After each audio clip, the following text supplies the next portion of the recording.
இந்த ஹீரோ மேஸ்ட்ரோவில் வந்து பார்த்திங்கன்னா ஒரு எலக்ட்ரிக்கல் கம்ப்ளைண்ட்டு. இந்த எலக்ட்ரிக்கல் கம்ப்ளைண்ட் என்னன்றது சொல்கிறேன். நம்ம சாவி ஆன் பண்ணிவிட்டு ஹார்ன் அடிக்கிறோன்னு வச்சுக்கோங்க. ஹார்ன் அடிக்கிறப்ப இண்டிகேட்டர் அந்த லேம்ப்பு, ஹெட் லேம்ப்பு இது எல்லாமே பார்த்தோம்னா ஹார்ன் அடிக்கிறப்ப எரியுது. ஸோ இது என்ன கம்ப்ளைண்ட்டாக இருக்கும் அப்படின்னு பார்த்தீங்கன்னா வயரிங் கம்ப்ளைண்ட்டு தான். இது எந்த இடத்துல இருக்குன்றத இப்போ ஈஸியாக சொல்கிறேன், உங்களுக்கு நீங்கள் ஈஸியாக அட்டன் பண்ணுறதுக்கு யூஸ்ஃபுல்லாக இருக்கும். இந்த ஒன்றும் இல்லை, இந்த வர எர்த்து இருக்குங்க இல்லையா, இந்த டார்க் க்ரீனு, இந்த எர்த்து கம்ப்ளைண்ட்டுனால தான் இந்த மாதிரி வரும். இப்போ என்ன பண்ணுறேன்னா, இந்த பேட்டரியிலேருந்து தனியாக ஒரு எர்த்து எடுத்து நம்ம இந்த க்ரீன் வயரில் வைக்கிறேன். அதை டோட்டல் சப்ளையே எல்லா இடக்கும் போகும்.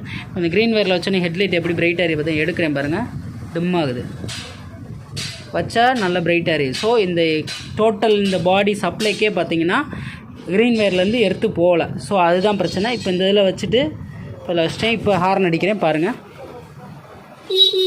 ஹார்ன் அடிக்குதுங்களா? இதுக்கு முன்னாடி பார்த்தீங்கன்னா ஹார்ன் அடிச்சிருக்காது, இப்போ இந்த இடத்துல வச்சோடனே ஹார்ன் அடிக்குது. இதுதான் கம்ப்ளைண்ட்டு.